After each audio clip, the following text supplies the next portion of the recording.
បាទបងប្អូននៅក្នុងប្រទេសថៃកាន់តែវីវ៉ូធំខ្លាំងហើយបាទមិនត្រឹមតែព្យុះភ្លៀងហើយព្រះធរណីស្រូបនោះទេឥឡូវនេះក៏មាននៅជំងឺប្លែកមួយទៀតហើយដែលជាជំងឺឆ្កែឆ្កួតហើយជំងឺឆ្កែឆ្កួតនេះគឺតែងតែកើតទៅលើឆ្កែតែប៉ុណ្ណោះប៉ុន្តែនៅប្រទេសថៃមិនត្រឹមតែកើតនៅចំពោះតែសត្វឆ្កែទេគឺកើតចំពោះដល់សត្វឆ្មាទៀតផងបាទដោយនៅក្នុងប្រទេសថៃគេបានរកឃើញនៅសត្វឆ្មាមួយក្បាលមានកើតជំងឺឆ្កែឆ្កួតដែលនាំឲ្យអាជ្ញាធរកំណត់តំបន់រាតត្បាតនៅផ្នែកខ្លះក្នុងទីក្រុងបាងកកនិងខេត្តបុទុមធានីក្រោយពីរកឃើញករណីសត្វឆ្មាមួយក្បាលដែលមានផ្ទុកជំងឺឆ្កែឆ្កួតនៅក្នុងភូមិមូ5ឃុំឡាត់សាវ៉ៃស្រុកឡាំលូកាខេត្តបុទុមធានីដែលស្ថិតនៅជាប់ពាក្យខាងជើងនៃទីក្រុងបាងកករបស់ប្រទេសថៃក៏បានជំរុញឲ្យអាជ្ញាធរប្រកាសកំណត់ជាបណ្ដោះអាសន្ននៅផ្នែកខ្លះនៃស្រុកឡាំលូកាស្រុកផាន់យ៉ាបុរីខេត្តបុទុមធានីនិងខណ្ឌសៃម៉ៃភាគខាងជើង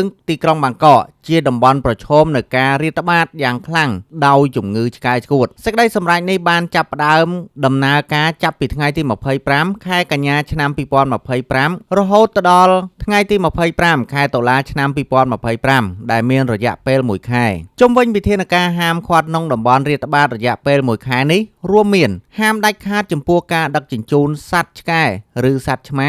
ឬសាកសពរបស់សត្វទាំងនោះចេញចូលក្នុងតំបន់រាតត្បាតប្រសិនបើគ្មានការអនុញ្ញាតជាលាយលក្ខណ៍អក្សរពីពេទ្យសត្វនោះទេម្ចាស់សត្វចិញ្ចឹមត្រូវរាយការណ៍ជាបន្ទាន់អំពីករណីសត្វឈឺឬងាប់ជាពិសេសប្រសិនបើសត្វមានរោគសញ្ញាដូចជាជំងឺឆ្កែឆ្កួតឬប្រសិនបើសត្វទាំងនោះដែលភាគច្រើននៅក្នុងតំបន់បានបង្ហាញសញ្ញាស្រដៀងគ្នានៅក្នុងរយៈពេល7ថ្ងៃម្ចាស់សត្វក៏ត្រូវតែហាមឃាត់មិនឲ្យផ្លាស់ប្ដូរសត្វឈឺឬចាប់សាកសពសត្វដែលងាប់នោះដែរសាកសពសត្វត្រូវតែទុកនៅទីតាំងដដែលដែលសត្វនោះបានងាប់រហូតដល់មានការត្រួតពិនិត្យពីមន្ត្រីជំនាញប្រសិនបើបុគ្គលទាំងឡាយណាមិនបានអនុវត្តនៅវិធានការច្បាប់ឬបំរាមខាងលើនេះទេពួកគេអាចប្រឈមទៅនឹងទោសជាប់ពន្ធនាគាររយៈពេល2ឆ្នាំឬរងការផាកពិន័យទឹកប្រាក់រហូតដល់40000បាតស្មើនឹង$1240ឬប្រឈមមុខទៅនឹងទោសពន្ធនាគារនិងការផាកពិន័យប្រាក់